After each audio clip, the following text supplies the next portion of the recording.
Estimados amigos, amigas, estamos en el bloque de los amigos de El Trueno. Vamos a hablar con una invitada de lujo de primer nivel, donde vamos a conversar sobre los desafíos que enfrenta la oposición en el Paraguay. Hablamos de política.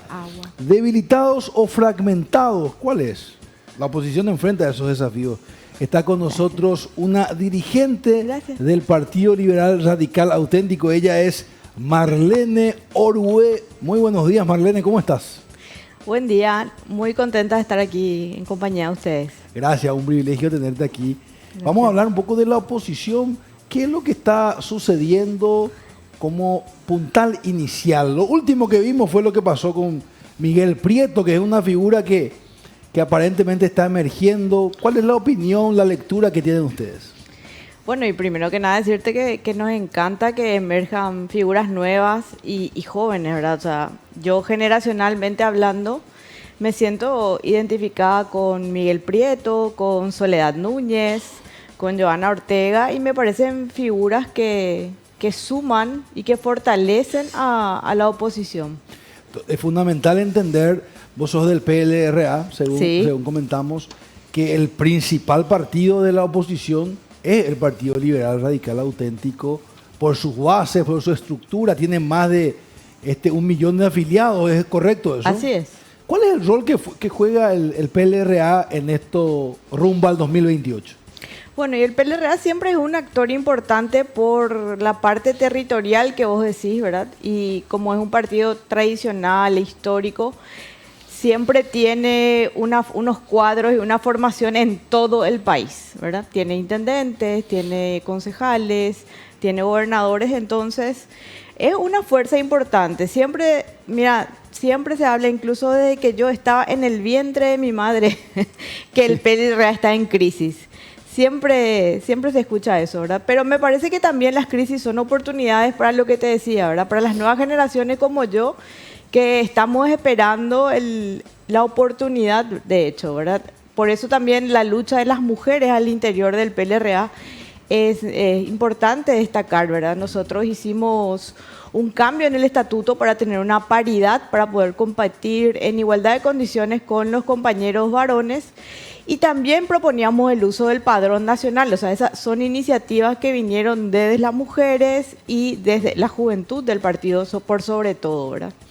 Qué importante eso que deciden las mujeres. Hablemos un poco ya nos hablaste del PLRA. Ahora, sorprende un poco que el partido principal, por lejos de la oposición, no presente un candidato presidenciable, ¿verdad? Se habla de otras figuras, por lo menos ahora mismo todavía. ¿Crees que se va a apoyar una figura como la de Prieto o símil? ¿O va a haber un candidato joven, como se dice? Bueno, en realidad yo creo que la fuerza que tiene el PLRA con los partidos fraternos es justamente de posicionar a las figuras que crea sean más convenientes, ¿verdad? Para mí ya no es una cuestión de colores. No se trata de imponer candidaturas por una cuestión de fuerza, ni de colores, ni de pañuelos. A mí me parece que tenemos que ser más estratégicos y ver qué es lo que está ocurriendo, no solamente a nivel nacional, sino regional, y llegar a la victoria. O sea, yo creo que la estrategia tiene que ser construir victorias y en una unidad, ¿verdad? Que lo más difícil, o sea, el desafío más importante que tiene la oposición, y ahí me parece que el PLRA es un actor clave. Todavía igual falta mucho. Yo no quiero balconear Claro. el 2028. Sé que es una pelota importante que está en esta cancha, pero de todas formas, a mí me parece que hay que ir posicionando. Ricardo Estigarribia me parece una figura emergente, un líder. El gobernador. Gobernador de Central, asimismo el gobernador de Itapúa, que es Carlos Pereira. También. Entonces, a mí me parece que hay que ir construyendo ese camino de unidad por sobre todas las cosas, por sobre los liderazgos. Me parece que lo último que tenemos que discutir es quién es el candidato. Primero hay que discutir la unidad, que es lo que nos ha costado todo este proceso de 30 años de democracia, que no hemos llegado justamente por la división, ¿verdad? Y te cito el caso de las municipales anteriores. Eduardo Nakayama, también una figura emergente, tuvo 100.000 votos, más de 100.000 votos en la capital, siendo un candidato liberal.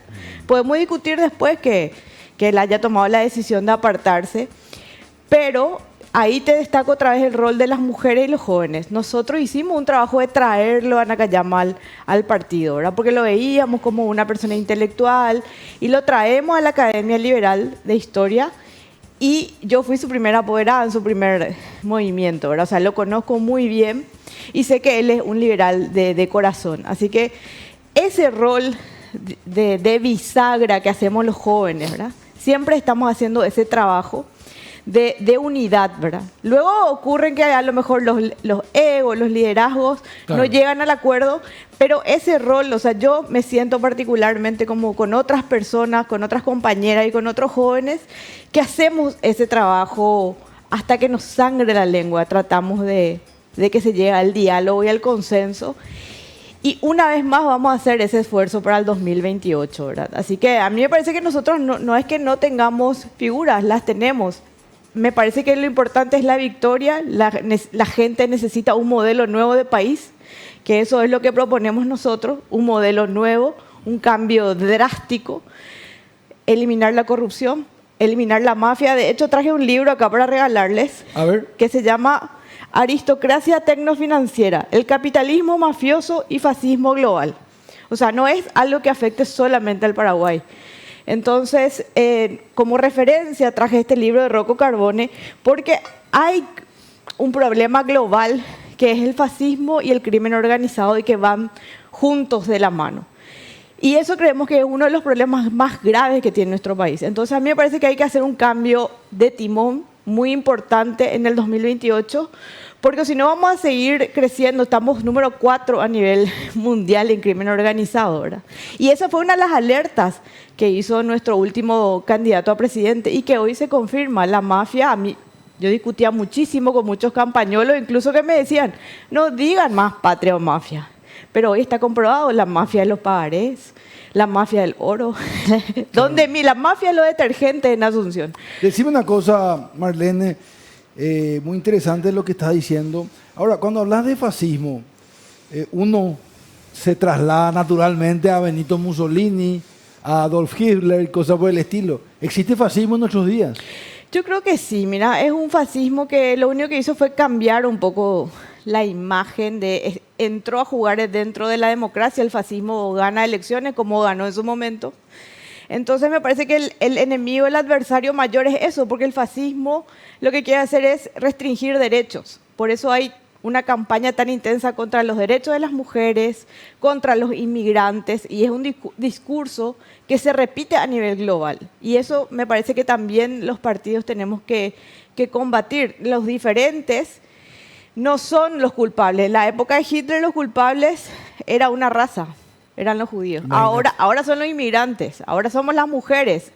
Entonces, a mí me parece que hay que combatir eso, por eso te decía fascismo global. Ya, entiendo. Y ahí interesante porque la gente que hoy en nuestros días combate esas cosas que vos mencionás, por lo menos se identifica mucho con el liberalismo, ¿verdad? Uno le ve a estos líderes del momento como Milei o como intelectuales como Agustín Laje y compañía, que son liberales clásicos, algunos libertarios, que son aparentemente, los que van en contra de esos derechos que vos decís, ¿verdad? Sí, y esa es parte de la nueva ola, o sea, podemos identificar perfectamente quiénes son esos líderes, ¿verdad? Milei, Trump y otros, pero asimismo yo te puedo decir también que hay otros líderes como Lula, el alcalde de Nueva York recientemente victorioso, que nosotros tenemos que combatir eso, ¿verdad? Okay. No podemos permitir que eso llegue a nuestro país, sobre todo que ya venimos de una dictadura fascista de 35 años, ¿verdad? Claro. Entonces, nosotros no podemos permitir que eso vuelva a nuestro país con discursos populistas. A mí no me gusta el populismo de ningún lado, ni de izquierda ni de derecha, ¿verdad? Pero me parece a mí que nosotros necesitamos un discurso elocuente.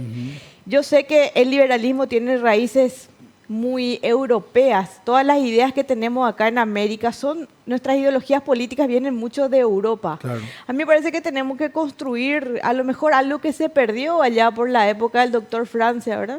Unas ideologías que tengan que ver más con lo autóctono, con lo tradicional, con nuestra energía, con Itaipú, porque ahora Itaipú es el Palacio de Versalles de la ANR, ¿verdad? Y a ese palacio, a ese rey, como decían en Nueva York, no kings, parece que eso se replicó en el este. A la gente no le gustan los reyes, no le gustan los mandamases. ¿Verdad? No le gustan. No, no le gustan los reyes. Y a mí tampoco, ¿verdad? Por eso soy liberal, ¿verdad? Porque creo en la libertad, pero con el respeto al otro, a la diversidad, a los vulnerables. Ok, eso es muy lindo. Ahora, hablemos un poco de Asunción, si te parece. Sí. Estamos a pasitos nada más. Vemos un Miguel Prieto que con su grupo, es cierto que Pereira Mujica fue el ganador en Ciudad del Este.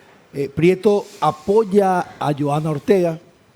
Por otro lado le tenemos a Patria Querida, al PLRA que apoya a Soledad Núñez. ¿Cómo se va a dar esto, estimada Marlene? Bueno, realmente yo estoy muy contenta. No sé si soy la voz de todos dentro de la oposición, pero a mí me parece que eso fortalece, ¿verdad? Justamente el problema que siempre, bueno, que nos critican los detractores es que no tenemos internas, que la oposición hace acuerdos entre cuatro paredes. Y bueno, ahora mismo el proceso es muy transparente, abierto a la ciudadanía y además muy mediático, ¿verdad? Que tampoco tenemos muchos medios nosotros, ¿verdad? O sea, hay un grupo político muy hegemónico en cuanto a la economía y los medios de comunicación. Y es una de las críticas que siempre le hacemos también a la oposición. Nosotros no tenemos diferentes medios de comunicación para contar lo que está pasando y aún así estamos en el centro de los medios, o sea, en la agenda mediática. O sea, eso para mí me parece ya una primera victoria así súper grande para destacar. Y en segundo lugar, sabíamos que Prieto iba a apoyar a Joana hace mucho tiempo. Joana también tiene un origen así como del este, es muy amiga de infancia de Miguel. Entonces, tampoco nos sorprende eso. Lo que sí me parece muy interesante justamente es esa disputa que hay ahora, ¿verdad? Me parece muy interesante porque eso fortalece. Nosotros tenemos que aprender a competir dentro de la oposición porque me parece que eso también le fortalece. Es una de las cosas que ha hecho bien la ANR de ayornarse a la democracia y de competir y, bueno, después se le apoya al que gana. Me encantó conversar contigo, Marlene. Lastimosamente llegamos el tiempo. Ojalá puedas estar de vuelta porque tenés cosas muy interesantes para compartir. Gracias. Cuando sí, doctor, tenemos antes que se vaya, a mí me sorprende gratamente la exposición de Marlene que debería ser miembros del directorio. ¿Por qué? Porque ella habla que lo importante es el proyecto y la idea. Lo último es el candidato. Claro. Ahora, permitidme hacer una pequeña observación. No hay oposición sin el espinazo del PLRA. Y yo creo que el PLRA debe integrar la chapa sí o sí. O si no, no tiene sentido el partido político. El partido político debe buscar el poder. Sí. Y el PLRA tiene condiciones para hacerlo, tiene líderes suficientes, así como lo tuvo en su momento a Laíno, en el Alón lo tuvo a Chono Aguilera, al propio actual ministro de la Corte, sabía, ¿verdad? Que era presidente del Alón, Ramírez Candia, que era un vendedor de libros y de revistas ahí en la calle Brasil. Sí. O sea, Chono Aguilera, Fatecha, Gillo Fatecha, que trabajábamos juntos. Doña Coca. Doña Coca. Doctor, tenemos que invitarla de vuelta. La invitamos de vuelta a Marlene. Tenemos que invitarle porque este es un pensamiento, acá dijimos, tenemos que proteger a los nuevos liderazgos y los liderazgos sobre todo con pensamiento crítico como el de Marlene Aricuña. Allí va. Bienvenida, gracias. Doctor querido. Gracias.